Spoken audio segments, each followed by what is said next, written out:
So ಎಲ್ಲ ಒಂದು 10ನೇ ತರಗತಿಯ ವಿದ್ಯಾರ್ಥಿಗಳಿಗೆ ವಿದ್ಯಾಲಯ ಯೂಟ್ಯೂಬ್ ಚಾನಲ್ಗೆ ಸ್ವಾಗತ ಅಂತ ಹೇಳ್ತಾ ನಾವು ಈ ಒಂದು ವಿಡಿಯೋದಲ್ಲಿ ನಾಳೆ ನಡೀತಕ್ಕಂತಹ ರೂಪನಾತ್ಮಕ ಮೌಲ್ಯಮಾಪನ 2 ಅಂದರೆ FA2 ಒಂದು ಸಂಪೂರ್ಣ ಪ್ರಶ್ನೆ ಪತ್ರಿಕೆ ಹಾಗೂ ಅದರ ಕೀ ಉತ್ತರಗಳನ್ನು ಈ ವಿಡಿಯೋದಲ್ಲಿ ಚರ್ಚೆ ಮಾಡೋಣ. ಈ ಒಂದು ಪ್ರಶ್ನೆ ಪತ್ರಿಕೆ ಸಮಾಜ ವಿಜ್ಞಾನ ವಿಷಯದಾಗಿರ್ತದೆ. ಅದೇ ರೀತಿ ಇದು ಕೂಡ ಇದೇ ವರ್ಷದ 2026-27 ಸಾಧನಾ ಪರೀಕ್ಷೆ 2 ಅಂದರೆ FA2 ಒಂದು ಪ್ರಶ್ನೆ ಪತ್ರಿಕೆ ಆಗಿರ್ತದೆ. ಈ ಒಂದು ಪ್ರಶ್ನೆ ಪತ್ರಿಕೆಯನ್ನು ನೀವೇನಾದರೂ ಚೆನ್ನಾಗಿ ಓದ್ಕೊಂಡು ಹೋದ್ರೆ ನಿಮಗೆ ಖಂಡಿತವಾಗಿಯೂ ನಿಮ್ಮ ಸ್ಕೂಲ್ನಲ್ಲಿ ಏನು ನಾಳೆ ನಡೆಸ್ತಾರಲ್ಲ ಆ ಎಕ್ಸಾಮ್ನಲ್ಲಿ ಖಂಡಿತವಾಗಿಯೂ ಇದೇ ರೀತಿಯಾದ ಪ್ರಶ್ನೆಗಳು ಬರ್ತವೆ. ಆದ್ದರಿಂದ ಈ ವಿಡಿಯೋವನ್ನು ಕೊನೆ ತನಕ ನೋಡಿ. ಅದೇ ರೀತಿ ನಾವು ಇದೇ ಒಂದು ವಿಡಿಯೋದಲ್ಲಿ ಇದರ ಒಂದು ಮಾಡೆಲ್ ಅಂದರೆ ಎಷ್ಟು ಅಂಕದ ಎಷ್ಟು ಪ್ರಶ್ನೆಗಳು ಬರ್ತವೆ ಅದನ್ನು ಕೂಡ ಚರ್ಚೆ ಮಾಡ್ಕೋತಾನೆ ಹೋಗೋಣ. ಈಗ ನೀವೇನಾದರೂ ನಮ್ಮ ಚಾನಲ್ಗೆ ಹೊಸಬರಾಗಿದ್ದರೆ ಸಬ್ಸ್ಕ್ರೈಬ್ ಮಾಡ್ಕೊಳ್ಳಿ. ಈಗ ನಾವು ತಡ ಮಾಡದೆ ಪ್ರಶ್ನೋತ್ತರಗಳಿಗೆ ಮುಂದುವರಿಯೋಣ.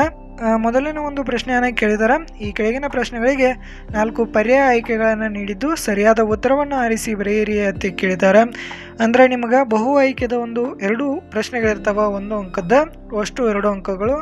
ಏನು ಪ್ರಶ್ನೆ ಕೇಳ್ಯಾರಪ್ಪ? ಒಂದನೇದು 1935ರ ಭಾರತ ಸರ್ಕಾರ ಕಾಯ್ದೆಯ ಭಾರತ ಒಂದು ಪ್ರಮುಖ ದಾಖಲೆಯಾಗಿದೆ ಏಕೆಂದರೆ ಅಂತ ಕೇಳಿದ್ದಾರೆ. ಇದರ ಉತ್ತರ ಏನಪ್ಪ ಅಂದ್ರೆ ಆಪ್ಷನ್ ಡಿ, ಅಖಿಲ ಭಾರತ ಒಕ್ಕೂಟವನ್ನು ರಚಿಸಲು ಅವಕಾಶ ನೀಡಿತು. ಇದರದ ಒಂದು ಪ್ರಮುಖ ದಾಖಲೆ ಆಗಿರ್ತದೆ. ನಾ ಇಲ್ಲಿ ಉತ್ತರವನ್ನು ಡೈರೆಕ್ಟಾಗಿ ಹೇಳ್ಕೊತ ಹೋಗೋಣ, ಯಾಕಂದರೆ ವಿಡಿಯೋಸ್ ತುಂಬಾ ದೊಡ್ಡದಾಗುತ್ತೆ. ಸೊ ನಿಮಗೂ ಕೂಡ ಎಕ್ಸಾಮ್ಗೆ ಪ್ರಿಪೇರ್ ಆಗೋಕ್ಕೂ ಟೈಮ್ ಸಿಗೋಂಗಿಲ್ಲ. ಆದ್ದರಿಂದ ನಾನು ಈ ರೀತಿ ಮಾಡ್ತಾ ಇರ್ತೀನಿ. ಇನ್ನು ನೆಕ್ಸ್ಟ್ 2ನೇ ಒಂದು ಪ್ರಶ್ನೆಯನ್ನು ನೋಡೋದಾದ್ರೆ ಡಾಕ್ಟರ್ DM ನಂಜುಂಡಪ್ಪ ಸಮಿತಿ ರಚನೆಯಾದ ಉದ್ದೇಶವೇನು ಅಂತ ಕೇಳಿದರೆ ಇದರ ಉದ್ದೇಶ ಏನಪ್ಪ ಅಂದರೆ ಪ್ರಾದೇಶಿಕವಾದ ತಡೆಯುವುದು ಇದರ ಒಂದು ಮೂಲ ಉದ್ದೇಶವಾಗಿರುತ್ತದೆ. ಅದೇ ರೀತಿ ಇನ್ನು ಮೂಲ ಪ್ರಶ್ನೆಯಲ್ಲಿ 2ನೇದು ಏನು ಕೇಳಿದಾರಪ್ಪ ಅಂದ್ರೆ ಈ ಕೆಳಗಿನ ಪ್ರಶ್ನೆಗಳಿಗೆ ಒಂದೊಂದು ವಾಕ್ಯಗಳಲ್ಲಿ ಉತ್ತರಿಸಿ ಅಂತ ಕೇಳಿದ್ದಾರೆ. ಅಂದ್ರೆ ಒಂದು ವಾಕ್ಯದಲ್ಲಿ ಎಷ್ಟಿರ್ತಾವಪ್ಪ ಅಂದ್ರೆ 2 ಪ್ರಶ್ನೆಗಳಿರ್ತವೆ, ಅಷ್ಟು 2 ಅಂಕಗಳು. 1ನೇ ಪ್ರಶ್ನೆ ಏನು ಕೇಳಿದಾರಪ್ಪ ಅಂದ್ರೆ ಭಾರತದ ಮೊದಲ ವೈಸರಾಯ್ ಆಗಿ ನೇಮಕಗೊಂಡಿದ್ದವರು ಯಾರು ಅಂತ ಕೇಳಿದ್ದಾರೆ. ಉತ್ತರ ಏನಪ್ಪ ಇದರದ ಲಾರ್ಡ್ ಕ್ಯಾನಿಂಗ್ ಅನ್ನುವ ಒಂದು ವೈಸರಾಯನನ್ನು ನೇಮಕ ಮಾಡ್ತಾರೆ. ಅದೇ ರೀತಿ ಇತ್ತೀಚೆಗೆ ನಮ್ಮ ಜಲಾಶಯಗಳು ಸಂಗ್ರಹಣಾ ಸಾಮರ್ಥ್ಯ ಕಡಿಮೆ ಆಗುತ್ತಿದೆ ಏಕೆ ಅಂತ ಕೇಳಿದಾರ. ಇದರ ಉತ್ತರ ಏನಪ್ಪ ಅಂದ್ರೆ ಮಣ್ಣಿನ ಸವೆತದಿಂದ ಹೂಳು ತುಂಬಿದೆ, ಇದು ಅದಕ್ಕೆ ಕಾರಣವಾಗಿರ್ತದೆ. ಇನ್ನು ಅದೇ ರೀತಿ ಮೂಲ ಪ್ರಶ್ನೆಯಲ್ಲಿ 3ನೇ ಪ್ರಶ್ನೆ ಈ ಕೆಳಗಿನ ಪ್ರಶ್ನೆಗಳಿಗೆ 2ರಿಂದ 4 ವಾಕ್ಯಗಳಲ್ಲಿ ಅಥವಾ ಅಂಶಗಳಲ್ಲಿ ಉತ್ತರಿಸಿ ಅಂತ ಕೇಳಿದ್ದಾರೆ. ಅಂದ್ರೆ 2 ಅಂಕದ 2 ಪ್ರಶ್ನೆಗಳಿರ್ತಾವೆ, ಅಷ್ಟು 4 ಅಂಕಗಳು.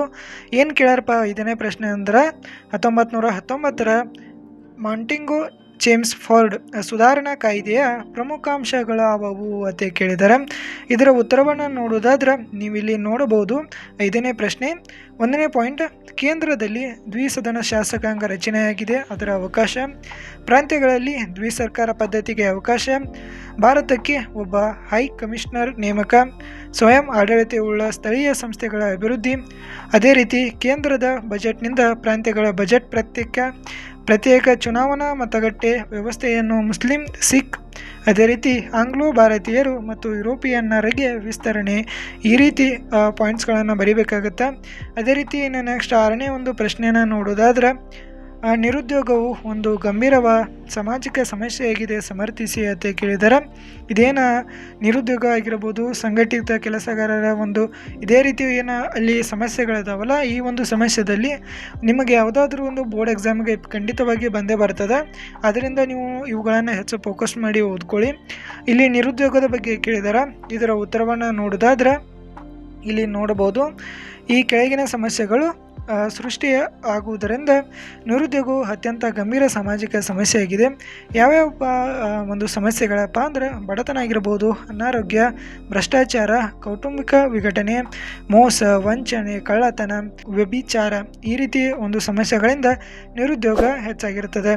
ಅದೇ ರೀತಿ ಒಂದು 6ನೇ ಪ್ರಶ್ನೆಯಲ್ಲಿ ಅಥವಾ ಒಂದು ಪ್ರಶ್ನೆಯನ್ನು ಕೂಡ ಕೇಳಿದ್ದಾರೆ. ಈ 6ನೇ ಪ್ರಶ್ನೆಯಲ್ಲಿ ಯಾವುದಾದ್ರೂ ಒಂದು ಪ್ರಶ್ನೆ ಬರೆದ್ರೂ ಕೂಡ ನಿಮಗೆ ಅಂಕಗಳು ಸಿಗ್ತಾವೆ. ಏನು ಕೇಳಿದಾರಪ್ಪ ಅಂದ್ರೆ ಸಂಘಟಿತ ಕೆಲಸಗಾರರ ಮತ್ತು ಅಸಂಘಟಿತ ಕೆಲಸಗಾರರಿಗಿಂತ ಭಿನ್ನ ಹೇಗೆ ಅಂತ ಕೇಳಿದ್ದಾರೆ. ಇದರ ಉತ್ತರವನ್ನು ನೋಡೋದಾದ್ರೆ ಮೊದಲು ನಾವು ಸಂಘಟಿತ ಕೆಲಸಗಾರರ ಬಗ್ಗೆ ನೋಡೋಣ. ಕಾಯ್ದೆಯ ನಿಯಂತ್ರಣಕ್ಕೆ ಒಳಪಟ್ಟಿರುತ್ತಾರೆ, ನಿಗದಿತ ಕಾರ್ಯಕ್ಷೇತ್ರದಲ್ಲಿ ಕೆಲಸ ಮಾಡುತ್ತಾರೆ, ಕೆಲಸಗಾರನ ಕಾರ್ಯದ ಬಗ್ಗೆ ನಿಶ್ಚಿತ ನಿಯಮಗಳಿರುತ್ತವೆ, ವಿಶೇಷ ತರಬೇತಿ, ಶೈಕ್ಷಣಿಕ ಅರ್ಹತೆಯನ್ನು ಹೊಂದಿರುತ್ತಾರೆ, ಕೆಲಸದ ಭದ್ರತೆ ಮತ್ತು ನಿಗದಿತ ವೇತನವನ್ನು ಹೊಂದಿರುತ್ತಾರೆ, ವೈದ್ಯಕೀಯ ಸೌಲಭ್ಯಗಳನ್ನು ಹೊಂದಿರುತ್ತಾರೆ. ಅದೇ ರೀತಿ ಇದಕ್ಕೆ ಉದಾಹರಣೆಗಳು ಯಾವಪ್ಪ ಅಂದ್ರೆ ಸರ್ಕಾರಿ ಇಲಾಖೆಗಳಲ್ಲಿ ಕೆಲಸ ಮಾಡುವವರು ಈ ಒಂದು ಸಂಘಟಿತ ಕೆಲಸಗಾರರ ಒಂದು ಅರ್ಜಿಯಲ್ಲಿ ಒಳಪಡ್ತಾರೆ. ಅದೇ ರೀತಿ ನಾವು ಅಸಂಘಟಿತ ಕೆಲಸಗಾರರ ಬಗ್ಗೆ ನೋಡೋದಾದ್ರೆ ಇಲ್ಲಿ ನೋಡ್ಬೋದು, ಕಾಯ್ದೆಯ ನಿಯಂತ್ರಣಕ್ಕೆ ಒಳಪಡುವುದಿಲ್ಲ. ಅದೇ ರೀತಿ ವಿವಿಧ ಕಸಬುಗಳಲ್ಲಿ ತೊಡಗಿರುತ್ತಾರೆ. ಕೆಲಸಗಾರನ ಕಾರ್ಯದ ಬಗ್ಗೆ ನಿಶ್ಚಿತ ನಿಯಮಗಳಿರುವುದಿಲ್ಲ. ಯಾವುದೇ ಒಂದು ತರಬೇತಿ, ಶೈಕ್ಷಣಿಕ ಅರ್ಹತೆ ಹೊಂದಿರುವುದಿಲ್ಲ. ಕೆಲಸದ ಭದ್ರತೆ ಮತ್ತು ನಿಗದಿತ ವೇತನವನ್ನು ಹೊಂದಿರುವುದಿಲ್ಲ. ವೈದ್ಯಕೀಯ ಸೌಲಭ್ಯಗಳನ್ನು ಹೊಂದಿರುವುದಿಲ್ಲ. ಇದಕ್ಕೆ ಯಾವ್ಯಾವಪ್ಪ ಉದಾಹರಣೆ ಅಂದ್ರಪ್ಪ, ಮನೆ ಕೆಲಸ ಆಗಿರ್ಬೋದು, ವಾಹನದ ಒಂದು ದುರಸ್ತಿ ಕೆಲಸಗಾರರು, ಇನ್ನಿತರ ಒಂದು ಕೆಲಸಗಾರರು ಈ ಒಂದು ಅಸಂಘಟಿತ ಕೆಲಸಗಾರರ ಅಡಿಯಲ್ಲಿ ಬರ್ತಾರೆ.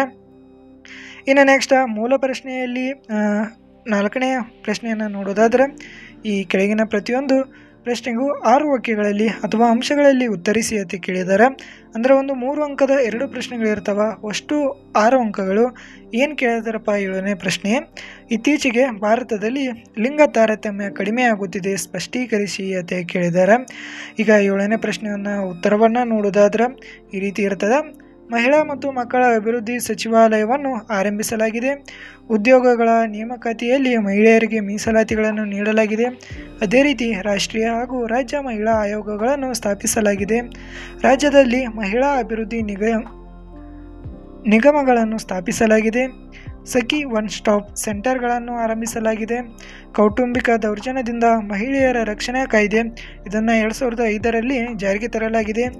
ಅದೇ ರೀತಿ ದುಡಿಯುವ ಸ್ಥಳಗಳಲ್ಲಿ ಮಹಿಳೆಯರಿಗೆ ಲೈಂಗಿಕ ಕಿರುಕುಳ ನಿಷೇಧ ಕಾಯ್ದೆ ಇದನ್ನು 2013ರಲ್ಲಿ ಜಾರಿಗೊಳಿಸಲಾಗಿದೆ. ಅದೇ ರೀತಿ ಕರ್ನಾಟಕದ ಸ್ಥಳೀಯ ಸಂಸ್ಥೆಗಳಲ್ಲಿ ಮಹಿಳೆಯರಿಗೆ 50% ಸ್ಥಾನಗಳನ್ನು ಮೀಸಲಿರಿಸಲಾಗಿದೆ. ಮಹಿಳಾ ಸಹಾಯವಾಣಿ 1091 ಸೌಲಭ್ಯವನ್ನು ಕಲ್ಪಿಸಲಾಗಿದೆ. ಅದೇ ರೀತಿ ಕೊನೆಯದಾಗಿ ಲೋಕಸಭೆ ಹಾಗೂ ವಿಧಾನಸಭೆಗಳಲ್ಲಿ ಮಹಿಳೆಯರಿಗೆ 33% ಮೀಸಲಾತಿ ಅಧಿನಿಯಮಗಳನ್ನು ಸಂಸತ್ತು ಅಂಗೀಕರಿಸಲಾಗಿದೆ. ಈ ರೀತಿ ಒಂದು 10ರಿಂದ 11 ಪಾಯಿಂಟ್ಸ್ಗಳನ್ನು ನಾನು ಇಲ್ಲಿ ಕೊಟ್ಟಿರ್ತೇನೆ. ನಿಮಗೆ ಇಲ್ಲಿ ಸೂಟೇಬಲ್ ಆಗಿ 2 ಅಂಕಕ್ಕೆ 4 ಪಾಯಿಂಟ್ಗಳು, ಅದೇ ರೀತಿ 3 ಅಂಕ ಕೇಳಿದ್ರೆ 6 ಪಾಯಿಂಟ್ಗಳು, ಅದೇ ರೀತಿ 4 ಅಂಕಕ್ಕೆ ಏನಾದರೂ ಕೇಳಿದ್ರೆ 8 ಅಂಕಗಳು ಪಾಯಿಂಟ್ಗಳನ್ನು ನೀವು ಬರೆದ್ರೆ ನಿಮಗೆ ಇನಫ್ ಆಗಿರ್ತದೆ. ನಿಮಗೆ ಇಲ್ಲಿ 3 ಅಂಕಕ್ಕೆ 6 ಬರೆದ್ರು ನಿಮ್ಗೆ ಯಾವ ಈಸಿ ಕೌಲ ಅವುಗಳನ್ನು ಮಾತ್ರ ಬರೀರಿ. ಇನ್ನು ಅದೇ ರೀತಿ 8ನೇ ಒಂದು ಪ್ರಶ್ನೆಯನ್ನು ನೋಡೋದಾದ್ರೆ ಏನು ಕೇಳಿದಾರಪ್ಪ ಅಂದ್ರೆ, ಮಣ್ಣಿನ ಸವೆತವು ಹಲವು ದುಷ್ಪರಿಣಾಮಗಳನ್ನು ಉಂಟು ಮಾಡುತ್ತದೆ, ವಿವರಿಸಿ ಅಂತ ಕೇಳಿದ್ದಾರೆ. ಅಂದರೆ ಇದರ ಅರ್ಥ ಏನಪ್ಪ ಅಂದ್ರೆ, ಮಣ್ಣಿನ ಸವೆತದಿಂದ ಆಗುವ ದುಷ್ಪರಿಣಾಮಗಳೇನೇನಪ್ಪ ಅಂತ ಕೇಳಿದ್ದಾರೆ. ಒಂದನೇದು, ನದಿಗಳಲ್ಲಿ ಹೂಳು ತುಂಬಿ ಪ್ರವಾಹ ಉಂಟು ಮಾಡುತ್ತದೆ.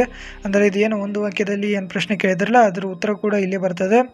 ಅದೇ ರೀತಿ ಇಂಗುವ ನೀರು ಪ್ರಮಾಣ ಕಡಿಮೆ ಆಗುತ್ತದೆ. ಅದೇ ರೀತಿ ನದಿಗಳು ತಮ್ಮ ಪಾತ್ರವನ್ನು ಬದಲಾಯಿಸಿಕೊಳ್ಳುತ್ತವೆ. ಸ್ವಾಭಾವಿಕ ಚಿಲುಮೆಗಳು ಬತ್ತಿ ಹೋಗುತ್ತವೆ. ಜಲಾಶಯಗಳ ನೀರಿನ ಸಂಗ್ರಹಣಾ ಸಾಮರ್ಥ್ಯ ಕಡಿಮೆ ಆಗುತ್ತದೆ.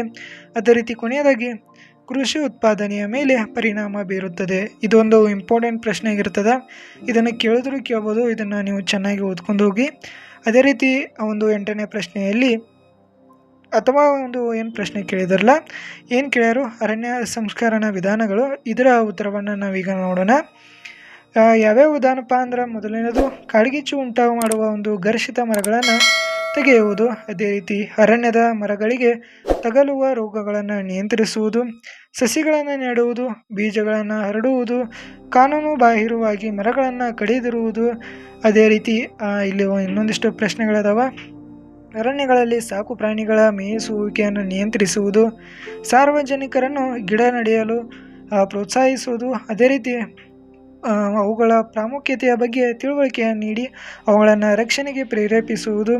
ಕೊನೆಯದಾಗಿ ಸಾಮಾಜಿಕ ಅರಣ್ಯ ಯೋಜನೆಯನ್ನು ತ್ವರಿತವಾಗಿ ಯಶಸ್ವಿಯಾಗಿ ಕಾರ್ಯನಿರ್ವಹಿಸಿಕೊಳ್ಳುವುದು ಇದರ ಒಂದು ಪ್ರಮುಖ ಒಂದು ಅಂಶಗಳಾಗಿರ್ತವೆ.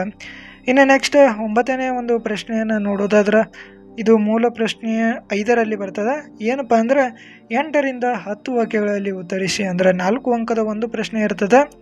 ಏನು ಕೇಳ್ಯಾರಪ್ಪ 9ನೇದು, ಬ್ರಿಟಿಷ್ ಶಿಕ್ಷಣದ ಒಂದು ಪರಿಣಾಮಗಳನ್ನು ವಿವರಿಸಿ ಅಂತ ಕೇಳಿದ್ದಾರೆ. ಇದರ ಪರಿಣಾಮಗಳು ಯಾವ್ಯಾವಪ್ಪ ಅಂದ್ರೆ, ಮೊದಲನೇ ಒಂದು ಪರಿಣಾಮವನ್ನು ನೋಡೋದಾದ್ರೆ, ಉತ್ತರವನ್ನು ನೋಡೋದಾದ್ರೆ ಮೊದಲನೇ ಪಾಯಿಂಟ್, ಆಧುನಿಕತೆ, ಜಾತ್ಯತೀತತೆ, ಪ್ರಜಾಪ್ರಭುತ್ವ ಮೊದಲಾದ ಪರಿಕಲ್ಪನೆಗಳ ಪರಿಚಯವಾಯಿತು. ಅದೇ ರೀತಿ ರಾಷ್ಟ್ರೀಯವಾದಿ ದೃಷ್ಟಿಕೋನಗಳ ಬೆಳೆಯಲಾರಂಭಿಸಿದವು. ಸ್ಥಳೀಯ ಭಾಷೆಗಳು ಮತ್ತು ಸಾಹಿತ್ಯಕ್ಕೆ ಪ್ರೋತ್ಸಾಹ ದೊರೆಯಿತು. ವಿದ್ಯಾವಂತ ವರ್ಗದ ಆಲೋಚನಾ ಕ್ರಮದಲ್ಲಿ ಏಕತೆಯ ಸ್ವರೂಪವನ್ನು ಬೆಳೆಯಲಾರಂಭಿಸಿತು. ವೃತ್ತಪತ್ರಿಕೆಗಳು ಹುಟ್ಟಿ ಬೆಳೆಯಲಾರಂಭಿಸಿದವು. ಅದೇ ರೀತಿ ಹೊಸ ಸಾಮಾಜಿಕ ಮತ್ತು ಧಾರ್ಮಿಕ ಸುಧಾರಣಾ ಚಳುವಳಿಗಳನ್ನು ಹುಟ್ಟಿಕೊಂಡವು. ಭಾರತೀಯ ವಿದ್ವಾಂಸರ ಆಲೋಚನಾ ಕ್ರಮಗಳಲ್ಲಿ ನಾವೀನ್ಯತೆಯನ್ನು ಉಂಟಾಯಿತು. ಜಗತ್ತಿನಾದ್ಯಂತ ನಡೆಯುತ್ತಿದ್ದ ಸ್ವತಂತ್ರ ಚಳುವಳಿಗಳ ಪ್ರಭಾವ ಭಾರತೀಯರ ಮೇಲೂ ಆಯಿತು. ಇನ್ನು ಕೊನೆಯದಾಗಿ ಭಾರತೀಯರು ತಮ್ಮ ಸಂಸ್ಕೃತಿ ಪರಂಪರೆಯನ್ನು ಅರಿತುಕೊಳ್ಳಲು ಸಾಧ್ಯವಾಯಿತು. ಇನ್ನು 9ನೇ ಪ್ರಶ್ನೆಯಲ್ಲಿ ಒಂದು ಅಥವಾ ಪ್ರಶ್ನೆಯನ್ನು ಕೂಡ ಕೇಳಿದರು. ಆ ಪ್ರಶ್ನೆ ಏನಪ್ಪ ಅಂದ್ರೆ, ಬ್ರಿಟಿಷ್ ಆಡಳಿತ ವ್ಯವಸ್ಥೆಗಳಲ್ಲಿ ನ್ಯಾಯಾಂಗದ ವ್ಯವಸ್ಥೆಯಲ್ಲಾದ ಬದಲಾವಣೆಗಳೇನು ವಿವರಿಸಿ ಅಂತ ಕೇಳಿದ್ದಾರೆ. ಯಾವ್ಯಾವ ಬದಲಾವಣೆ ಉಂಟಾದವಪ್ಪ ಅಂದ್ರೆ, ಮೊದಲನೇದಾಗಿ ವಾರನ್ ಹೇಸ್ಟಿಂಗ್ ದಿವಾನಿ ಅದಾಲತ್ ಎಂಬ ಒಂದು ನಾಗರಿಕ ನ್ಯಾಯಾಲಯ ಮತ್ತು ನಿಜಾಮತ್ ಅದಾಲತ್ ಎಂಬ ಒಂದು ಅಪರಾಧ ನ್ಯಾಯಾಲಯಗಳನ್ನು ಪ್ರತಿ ಜಿಲ್ಲೆಗಳಲ್ಲಿಯೂ ಸ್ಥಾಪಿಸ್ತಾರೆ. ಅದೇ ರೀತಿ ನಾಗರಿಕ ಪ್ರಕರಣಗಳಲ್ಲಿ ಹಿಂದುಳಿದ ಹಾಗೂ ಹಿಂದೂ ಶಾಸ್ತ್ರ ಗ್ರಂಥಗಳ ಪ್ರಕಾರ ಮತ್ತು ಮುಸ್ಲಿಮರಿಗೆ ಪರಿಷತ್ ಕಾನೂನುಗಳ ಪ್ರಕಾರ ನ್ಯಾಯದಾನವನ್ನು ನೀಡಲಾಗುತ್ತದೆ. ಅಪರಾಧ ಪ್ರಕರಣಗಳಲ್ಲಿ ಎಲ್ಲರಿಗೂ ಇಸ್ಲಾಮಿನ್ ಕಾನೂನುಗಳ ಅನುಸಾರ ವಿಚಾರಣೆ ನೀಡಲಾಗುತ್ತದೆ. ಕ್ರಮೇಣ ಅಪರಾಧ ಕಾನೂನುಗಳಲ್ಲಿ ಬದಲಾವಣೆ ತಂದರು. ನಾಗರಿಕ ನ್ಯಾಯಾಲಯ ಯುರೋಪಿಯನ್ ಜಿಲ್ಲಾಧಿಕಾರಿಯ ಅಧ್ಯಕ್ಷತೆಯಲ್ಲಿ ಕಾರ್ಯನಿರ್ವಹಿಸುತ್ತದೆ. ಅಪರಾಧ ನ್ಯಾಯಾಲಯಗಳಲ್ಲಿ ಕಾಜಿಯು ಯುರೋಪಿಯನ್ನರನ್ನು ಮೇಲ್ವಿಚಾರಣೆಯಲ್ಲಿ ಕಾರ್ಯನಿರ್ವಹಿಸುತ್ತಿದ್ದರು.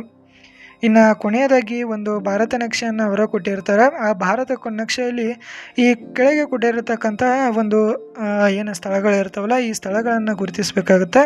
2 ಸ್ಥಳಗಳು ಕೊಟ್ಟಿರ್ತಾರೆ. ಈ 2 ಸ್ಥಳಕ್ಕೂ 2 ಅಂಕ. ಅದೇ ರೀತಿ ಇದು ನಿಮ್ಮ ಒಂದು ಬೋರ್ಡ್ ಎಕ್ಸಾಮ್ಗೆ ಒಂದು 5 ಅಂಕಗಳ ಒಂದು ಪ್ರಶ್ನೆಗಳು ಬರ್ತವೆ. ಇವು ಕೂಡ ನಿಮ್ಮ ಒಂದು ಟೆಕ್ಸ್ಟ್ ಬುಕ್ನಲ್ಲಿ ಏನು ಗುರುತನೇ ಇರ್ತಾವಲ್ಲ, ಒಂದು ಪ್ರಮುಖ ಸ್ಥಳಗಳಾಗಿರ್ತಾವೆ ಅವೇ ಬರ್ತಾವೆ. ಯಾವುದೇ ರೀತಿ ಹೊರಗಿನ ಪ್ರಶ್ನೆಗಳು ಬರೋಂಗಿಲ್ಲ. ಇಲ್ಲಿ ಗೋವಿಂದ ಸಾಗರ ಮತ್ತು ನರ್ಮದಾ ನದಿ ಬಗ್ಗೆ ಕೇಳಿದಾರಲ್ಲ, ಇವು ಎಲ್ಲೆಲ್ಲಿ ಬರ್ತಾವಪ್ಪ ಅಂದ್ರೆ, ಮೊದಲನೇದು ಗೋವಿಂದ ಸಾಗರ, ಇಲ್ಲಿ ಏನು ಎ ಅಂತೇಳಿ ಗುರುತಿಸಿದಾರಲ್ಲ, ಇದು ಒಂದು ಗೋವಿಂದ ಸಾಗರ ಆಗುತ್ತೆ. ಅದೇ ರೀತಿ ನರ್ಮದಾ ನದಿ ಅತಿ ಈಸಿಯಾಗಿ ಮತ್ತು ಎಲ್ಲರೂ ಕೇಳಬೇಕು ಅಂತ ಒಂದು ಸ್ಥಳ ಯಾವುದಪ್ಪ ಅಂದ್ರೆ ನರ್ಮದಾ ನದಿ. ಇದು ಇಲ್ಲಿ ಬಿ ಅನ್ನು ಏನು ಬರೋದಿಲ್ಲ, ಇಲ್ಲಿ ಬರ್ತದೆ. ಅದೇ ರೀತಿ ನಿಮಗೇನಾದರೂ ಈ ಒಂದು ಉತ್ತರ ಹಾಗೂ ಒಂದು ಪ್ರಶ್ನೆ ಪತ್ರಿಕೆ ಒಂದು ಸಂಪೂರ್ಣ PDF ಬೇಕಾದರೆ ಇದೇ ಒಂದು ಚಾನಲ್ನ ಡಿಸ್ಕ್ರಿಪ್ಷನ್ನಲ್ಲಿ ಒಂದು ವಾಟ್ಸಪ್ ಗ್ರೂಪಿನ ಲಿಂಕ್ ಇರ್ತದೆ. ಆ ಲಿಂಕಿಗೆ ನೀವೇನಾದರೂ ಗ್ರೂಪಿಗೆ ಜಾಯ್ನ್ ಆದರೆ ಅಲ್ಲಿ ನಾಳೆ ನಡೀತಕ್ಕಂಥದ್ದಾಗಿರ್ಬೋದು ಅಥವಾ ಹಿಂದೆ ನಡೆದಕ್ಕಂಥ ಆಗಿರ್ಬೋದು ಎಲ್ಲ ರೀತಿಯ ಮಾಡೆಲ್ ಕ್ವಶನ್ ಪೇಪರ್ಗಳು ಹಾಗೂ ಅದರ ಉತ್ತರಗಳಾಗಿರ್ಬೋದು, ಅದೇ ರೀತಿ ನೋಟ್ಸ್ಗಳಾಗಿರ್ಬೋದು, ನಿಮಗೆ ಯಾವುದೇ ರೀತಿ ಒಂದು ಉತ್ತರಗಳಾಗಿರ್ಬೋದು ಎಲ್ಲವೂ ಕೂಡ ದೊರೀತವೆ. ಅದು ನಿಮ್ಗೆ ಅನುಕೂಲಕರವಾಗಿರ್ತದೆ. ಆದ್ದರಿಂದ ಮರೆಯಲಾರ್ದ ಆ ಒಂದು ಚಾನಲ್ನ ಜಾಯ್ನ್ ಆಗಿ. ಇಲ್ಲಿಗೆ ನಿಮ್ಮ ಒಂದು ಸಮಾಜದ ಒಂದು ಪ್ರಶ್ನೆ ಪತ್ರಿಕೆ ಮುಕ್ತಾಯಗೊಳ್ತದೆ. ನಾವು ಇನ್ನು ಮುಂದಿನ ವಿಡಿಯೋದಲ್ಲಿ ಸಿಗೋಣ. ಅಲ್ಲಿ ತನಕ ಧನ್ಯವಾದಗಳು.